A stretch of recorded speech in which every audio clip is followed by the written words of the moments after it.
6 महिन्यामधून एखादा दिवस होतो की बाबा आम्ही सगळेजण पाणीपुरी खायला जातो किंवा नूडल्स वगैरे खायला जातो। ही आहे आमच्या टीव्ही सेंटरची नानखोळा पाणीपुरी, खूपच फेमस आहे। तर आम्ही गेलो होतो, आता खूप लेट झालो होतो, कोणीच नव्हतं, तर अशी तर खूपच गर्दी राहते या पाणीपुरी सेंटरजवळ। तर माझ्या चूमऊला खायची होती पाणीपुरी आणि मला पण बरं का। तर मग सिद्धीचे पप्पा ते, मी माझ्या हस्बंडला सिद्धीचे पप्पा म्हणते, तर रिद्धी सिद्धी या लागल्या होत्या पाणीपुरी खायला आणि सिद्धीच्या पप्पांना म्हटलं तुम्ही खा, पण माझा माणूस कधी नीट खाईल का?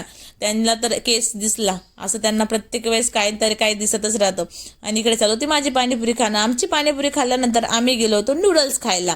तर आम्ही नूडल्स ऑर्डर केले होते। रिद्धी सिद्धी तिचे पप्पा खात होते आणि मी आणि माझी माऊ खात होतो। आमची कशी टीम आहे ना, माझी माऊ आणि सिद्धी तिच्या पप्पांची, असं आम्ही वाटून घेतलेलं आहे। आणि पप्पांचा तर एवढा जीव गुंततो ना सिद्धीमध्ये, तर माझं चालू तिकडे नूडल्स खाणं।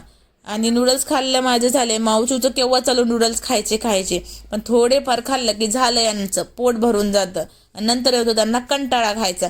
त्यांचे पण नूडल्स मला दिले, चूचे पण मीच घेतले।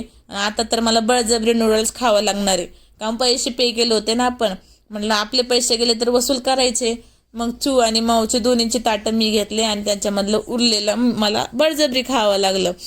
आणि मी इकडे त्यांना ओरडत होती की रिद्धी सिद्धी, तुम्हाला नुसतं जायची हौस आहे, खायची हौस आहे, पण पूर्ण फिनिश तर काही करत नाही तुम्ही।